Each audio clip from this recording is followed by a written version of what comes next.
Assalamu alaikum wa rahmatullah.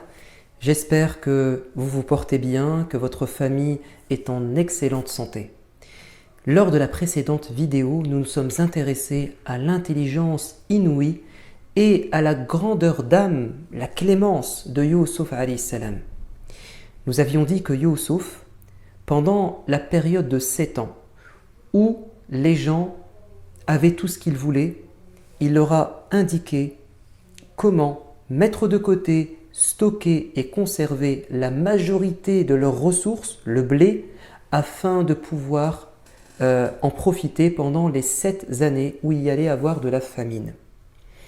Nous avions dit également que cette famine, elle avait touché toute la région, même la Palestine, c'est-à-dire le pays où vivaient les parents de Youssouf et les frères de Youssouf. Et c'est ce qui a poussé finalement les grands frères de Youssouf à venir en Égypte pour pouvoir demander du blé. Et là, Youssouf les a reconnus. Eux ne l'ont pas reconnu, évidemment. Et quand il les a vus, il a eu tout de suite une idée ingénieuse, c'est trouver une solution, mettre en place un plan pour pouvoir se réconcilier, faire la paix avec eux et ramener ses parents en Égypte. Et pour cela, il va prendre à l'écart, en catimini, en cachette, le dernier petit frère qui s'appelle Benyamin. Il va lui dire « Je suis ton grand frère Youssouf. Je sais que les 10 grands frères nous ont toujours voulu du mal, à toi et à moi. Je te rassure, maintenant je vais te protéger. Et tu vas m'aider pour qu'on puisse ramener papa et maman ici en Égypte et qu'on puisse faire la paix et pour qu'on puisse changer le cœur de nos grands frères. » Et ils se sont mis d'accord pour tendre un piège, mais attention, un piège pour atteindre un objectif qui est bon. Il va lui dire « Je vais t'accuser de vol pour pouvoir te garder ici en Égypte, parce que les grands frères avaient promis à leur père de ramener Benyamin chez eux.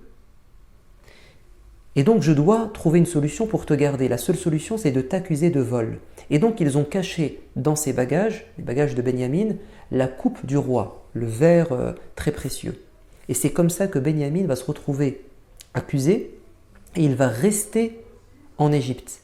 Et les grands frères vont retourner sans lui, où ça? En Palestine. L'objectif, c'était de pousser le père et la mère à venir les rejoindre. Comme ça, toute la famille est ensemble et ils vont pouvoir enfin vivre paisiblement.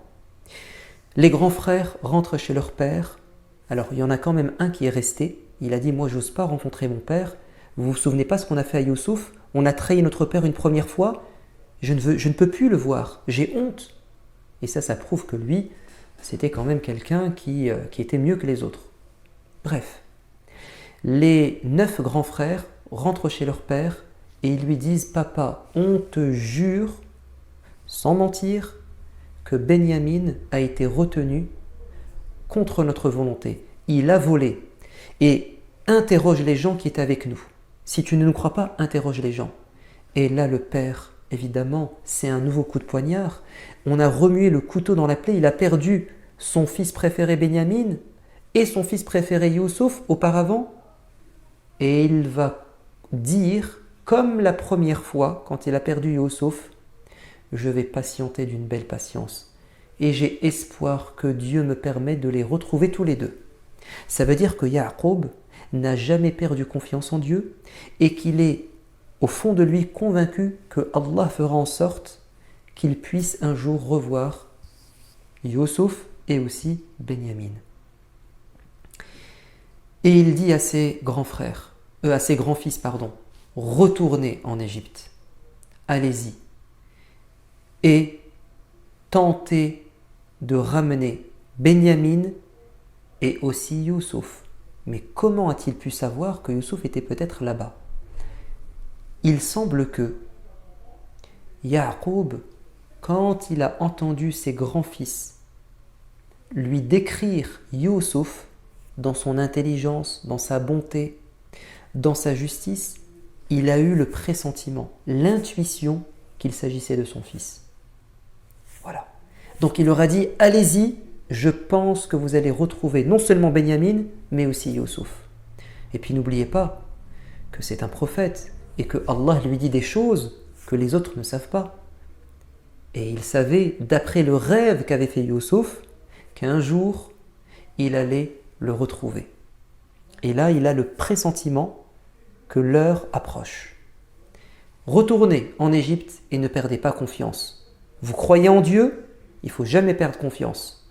Allez chercher Benyamin et même chercher Youssouf. C'est incroyable. Les grands frères, les 9, retournent en Égypte. Ils vont chez Youssouf et ils disent « Notre père est en colère contre nous et nous n'avons plus de blé. S'il te plaît, tu es quelqu'un de bon et de gentil. Aie pitié de nous.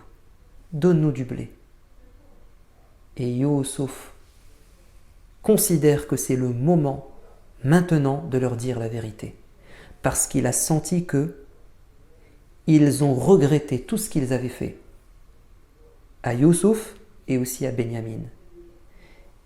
Et il va leur dire « Est-ce que vous vous souvenez du mal que vous avez fait à Youssouf ?»« Quoi ?» dirent-ils. « Comment tu peux savoir cette histoire ? Il n'y avait personne avec nous. Quand on a jeté notre petit frère dans le puits, on l'a raconté à personne. C'est donc toi, Youssouf ?» Et Youssouf dit « Oui, c'est bien de moi qu'il s'agit. » Et là, ils vont dire « Oh, tu es devenu le ministre ? Tu es devenu cet homme qui est devant nous ? Allah t'a vraiment protégé, il t'a vraiment récompensé, il t'a vraiment aimé, et quant à nous, nous regrettons sincèrement ce qu'on t'a fait. » Youssouf aurait pu à ce moment leur dire « Vous allez maintenant payer cher, je vais vous mettre en prison. Parce qu'à cause de vous, je me suis retrouvé en Égypte, esclave, je suis passé par la prison. » Non, Youssouf est clément, il est pardonneur. Il va leur dire « Je ne vous ferai plus aucun reproche, c'est du passé, on oublie. Maintenant on va regarder l'avenir. Je vous demande d'aller chez papa, d'aller chez maman, d'aller chez la famille, et je vous demande de tous les ramener ici. Et tenez ma chemise, quand vous allez voir papa, mettez la chemise sur son visage, donnez-lui la chemise et qu'il l'essuie sur son visage. Pourquoi ? Parce que Ya'qub, à cause de la tristesse, à cause du chagrin, de la peine, il a perdu la vue. Il a eu un tel choc émotionnel après la perte de Youssouf, il a tellement pleuré que ça a eu des dégâts sur ses yeux, il a perdu la vue. Quand ils vont rentrer, quand ils étaient en route pour rentrer en Palestine, avant qu'ils n'arrivent, Ya'qub va dire à sa famille « C'est comme si je sentais l'odeur de Youssouf. J'ai l'impression que Youssouf est en train de s'approcher. » Les gens lui ont dit « Mais tu es complètement fou, tu perds la tête. Tu es encore en train de parler de Youssouf ? Mais il n'est plus là depuis 20 ans, 30 ans. » Il a dit « Je sais ce que vous ne savez pas. Je vous dis que je sens que Youssouf approche. » En fait, la chemise de Youssouf était en train d'arriver. Quand les grands frères vont arriver, ils vont donner la chemise à leur père. Le père va l'essuyer sur son visage. Miracle, il retrouve la vue.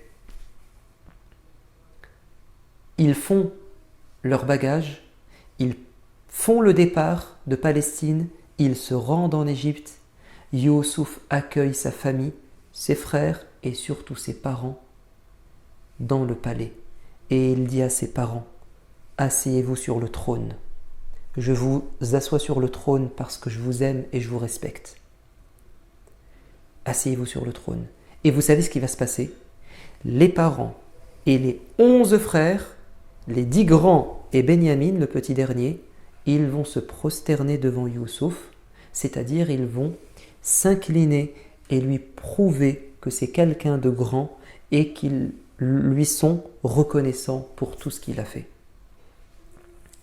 Et là, Youssouf va dire « Ya Allah, je te remercie. Je te remercie après toutes ces années de difficultés, de séparation. Ya Allah, je te remercie pour le bien que tu m'as fait. Ya Allah, tu as ramené ma famille de la campagne vers la ville. C'était mon plus grand rêve. Ya Allah, tu m'as permis de faire la paix avec mes frères. Après que le diable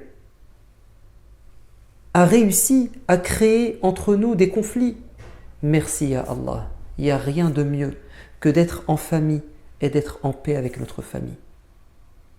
Ya Allah, maintenant mon rêve, c'est d'être au paradis. Et c'est comme ça que l'histoire de Youssouf se termine. Regardez son intelligence, regardez son grand cœur et sa clémence. Et regardez comment Ya'qub, parce qu'il a su, quand il a perdu ses fils, ne jamais faire sortir ses enfants de la maison, ne jamais exclure et bannir ses enfants, regardez comment la patience et la sagesse de Ya'qub lui a permis de retrouver son fils. Parce que s'il n'y avait pas les grands frères pour aller en Égypte et pour le ramener en Égypte, il n'aurait pas vu Youssouf. Donc, il a patienté et ces personnes qui lui ont fait du mal, qui sont ses grands-fils, ont fini par être la cause des retrouvailles et du bien qu'il a gagné. C'est pour ça que Allah dit dans cette sourate à 2 reprises que Dieu ne va jamais faire perdre le bénéfice et la récompense des efforts des gens qui font le bien. Je vous dis donc à bientôt pour nous intéresser à la vie d'un autre prophète. Wassalamu alaikum wa rahmatullah.